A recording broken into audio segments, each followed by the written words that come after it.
So this August 2026 eclipse does change everything. It is a big shift that is happening all month long because it's not just about the eclipses. They're a huge part of everything that's happening, but we have lots of stuff going on. So it's time to grab your planner, your notebook, whatever it is you need to do to write down what is coming up for you for this month. And I'll be putting a whole playlist here. This is just the overview.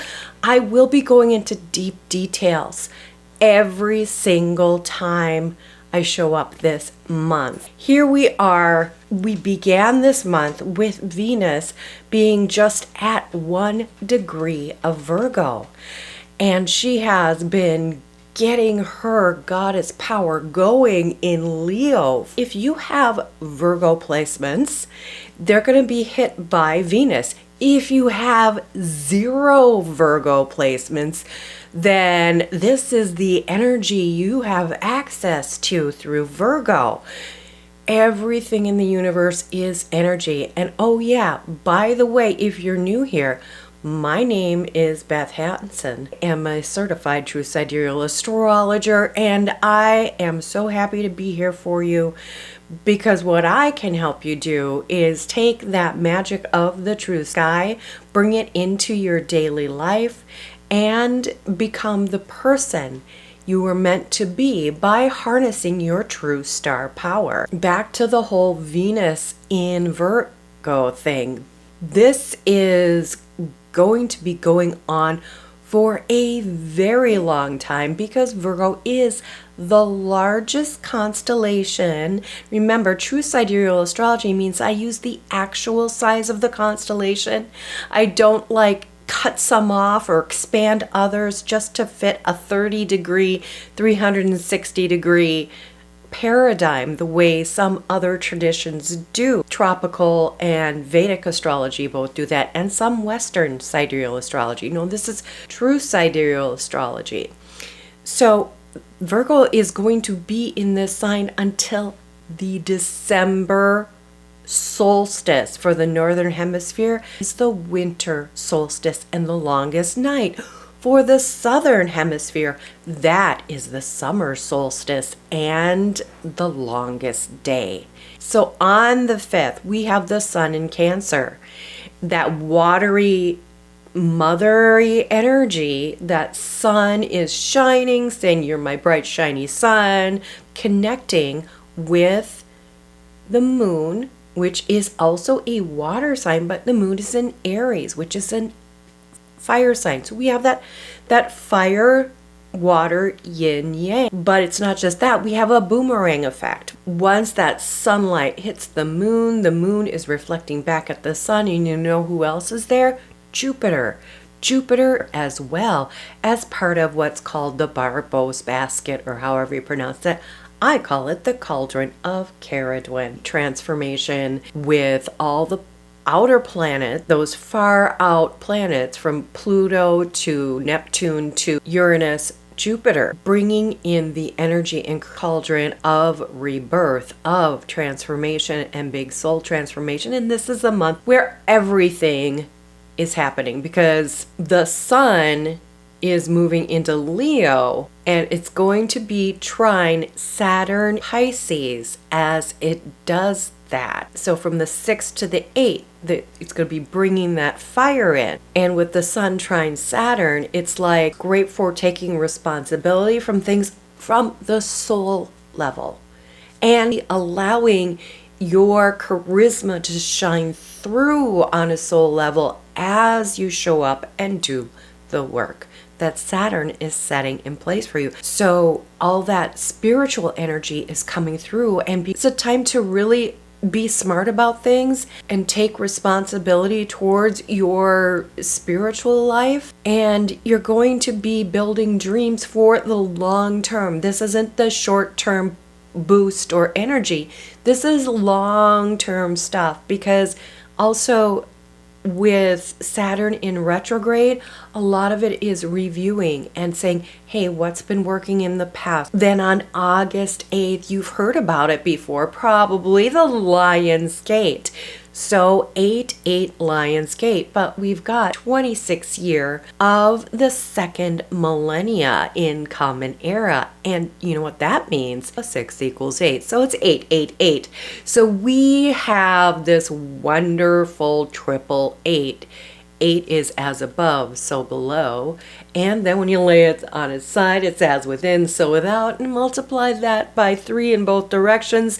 And coming together with Neptune in Pisces, there's going to be a Grand Earth Trine with Uranus in Taurus and Pluto in Capricorn, along with that Venus in Virgo that we started out the month in. See, I told you. So Venus is actually going to be opposing Neptune.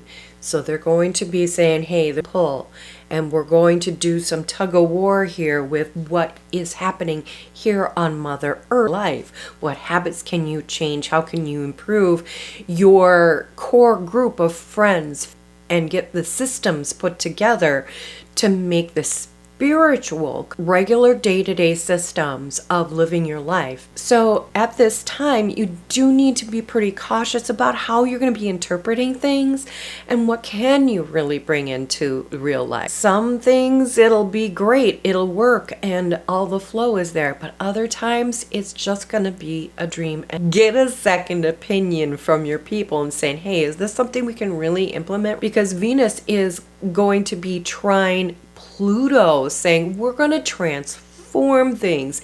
So you have this transformation energy, all this on 8-8 Lion's Gate. This is an amazing transformation, reset, bringing in that with the opposition to Neptune. Sometimes you've got this intense promise of the dream, but Pluto is fire. Pluto is facing the god of the underworld or goddess of the underworld. Hello, hell. Pay attention. And you have to be alert. And yeah, sometimes you got to go and be alert and be on your best behavior. Other times you can say, sit back, let's do some dreaming, let's do some thinking, let's do some creating. Because what is Venus if not a great creator? And what is Virgo if not the big kahuna goddess energy, 49 plus degrees on the ecliptic, bringing all that goddess energy into us, the goddess of the harvest. Harvest means planting. Harvest means planting seeds. Harvest means daily care. Harvest means making sure things are watered. Not watered enough, then water it some more. And you got to keep going with that so you have your harvest, which you then count and store and share and make sure everybody has what they need.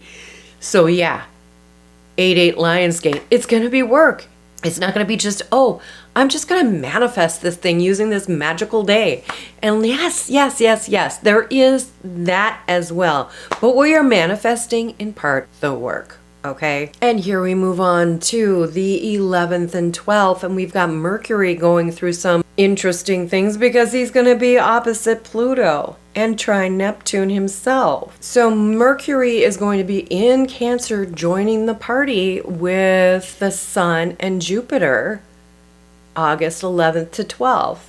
And this is a great time for letting things flow because there's going to be this trine from Mercury in a water sign to Neptune in a water sign. Neptune in its own sign that it rules. So there's going to be this flow of ideas and insights happening at this time. Great time to learn new things of the spirit. This is a very spiritual time. There's a lot of action happening in Pisces with Neptune.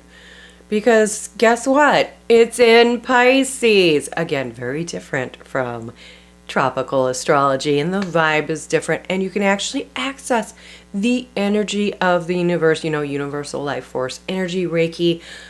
All of that works through the physical realm of the 3D world. And in the 3D world, from our point of view, that's where the stars and planets actually are lining up.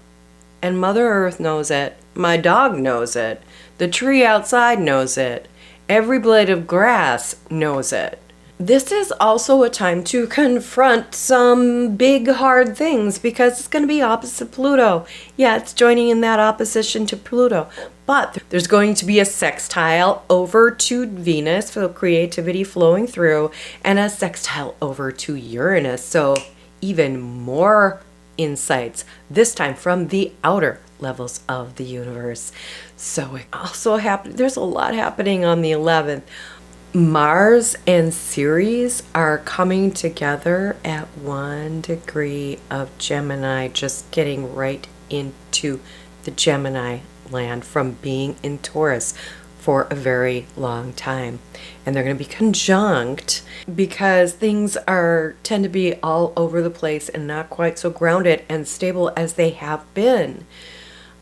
Even though you're connected to Ceres, which is tempering things with that more goddess, mother goddess. And for those of you who don't know what Ceres is, it's actually a dwarf planet, asteroid belt, which is between Mars and Jupiter, bridging that gap between the action taker and big kahuna amplifier of all things. And with them coming into Gemini, can either add some stress when it comes to relationships and stuff, but you might be jumping into a relationship at this point because everything is about relationship, God, goddess. There's a lot of that yin yang happening here in Gemini with those two. And it can seem very exciting, but it can also have its challenges because Mars is what it is.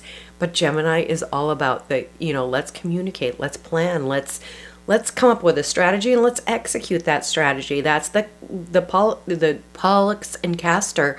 They each have their roles there. One was a strategist. The other one was warrior and loved to be out there in the field. So there's a lot of action here, and it is going to sort of sing to the action level energy of Mars and resonate with that. But let's get on to this eclipse on the 12th. This is a total solar eclipse in the constellation of Leo because the sun is in Leo. It's so happy to be in Leo because it rules Leo. And there are a lot of trines flowing together. And I am going to get more deeply into the specifics, but there's trines coming from Leo and Cancer, from the moon with the sun for that total solar eclipse, which we don't really see much of here in the northern hemisphere, in the United States anyway. It's not as dramatic as some of what's going to happen in 2027. That's going to be a big one, let me tell you. Yeah, we'll go over that when I get to the 2027, but you could Google it if you want next year. But this year is like a precursor, getting your energy up and learning the spiritual techniques and the physical responsibilities that will prepare you for all of that, right?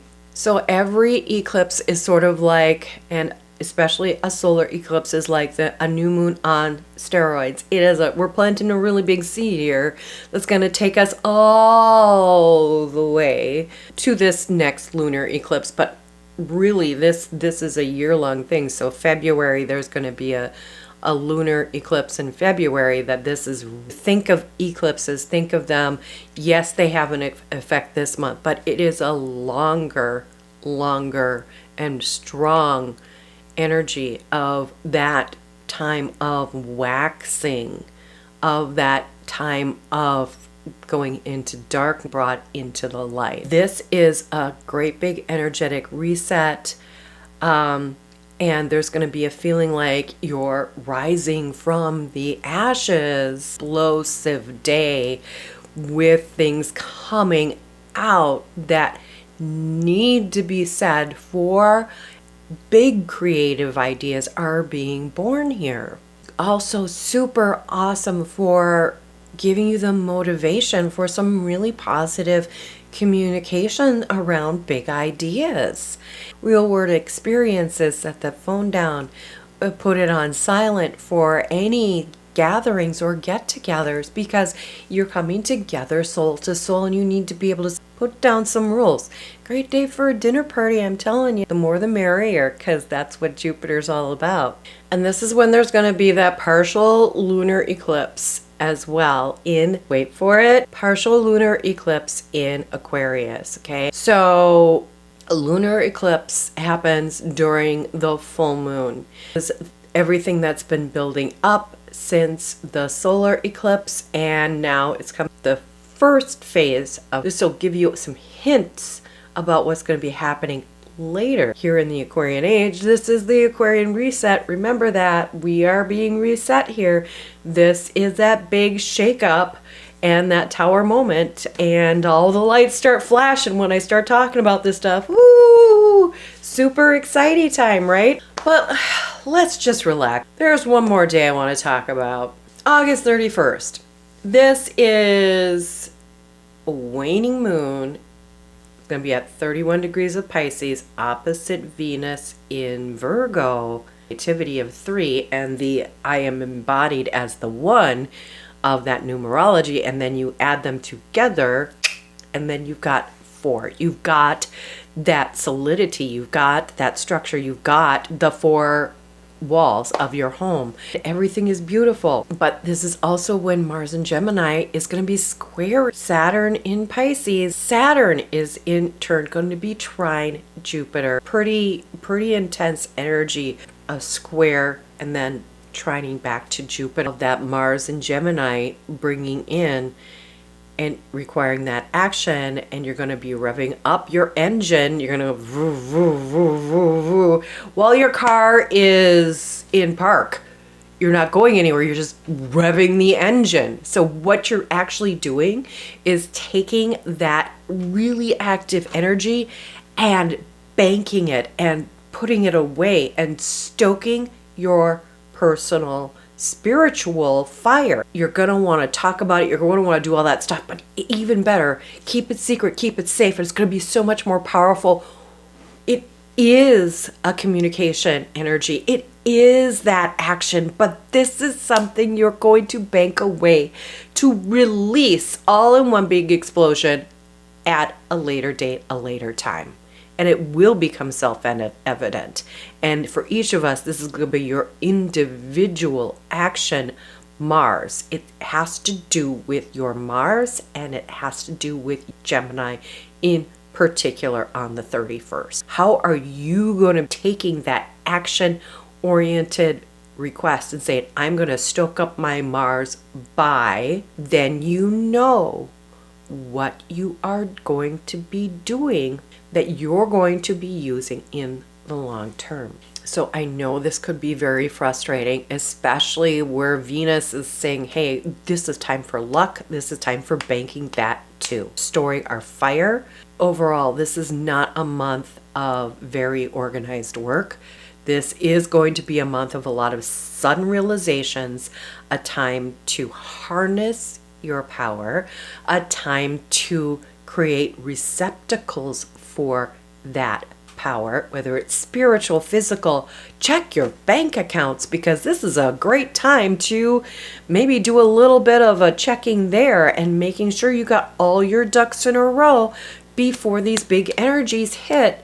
And then Jupiter has been in Cancer here for a while, and Jupiter during this part of has been stirring the call of Barbo's back, that what the goddess said, doing the goddess work until basket, that cauldron breaks open. Jupiter is ready to take the next step. Gwion Bok is ready to become Taliesin. Eclipse month. It is intentional. Even the little things that you do make a difference. Again, blessed be, namaste, and all that jazz. Do subscribe, do share this with people so they can get their planner set up. Get your planner, remember, get your planner all set up. Make sure that you've got plans for each of these days. Go back and rewatch No, I'm not going to take the time to do chapters. Just keep rewatching this thing. It's going to take me I rambled a lot, so I'm going to try and minimize that. But this is all about you being a very transformed person and being part of the dawning of the age of Aquarius and discovering your true power from the stars. Click the links below to get into Zodiac Club 13 if you want to do this with others. Because, yeah, it's more fun if you're going to transform your life, you might as well be around other people who are transforming, because then when you're down, they can lift you up. And when you're up, you can help somebody who's down, okay? That's how all this works. So I will see you in the next video, and there will be a full playlist for August because of everything. Again, blessed be, namaste, and all that jazz, and I'll see you in the next video.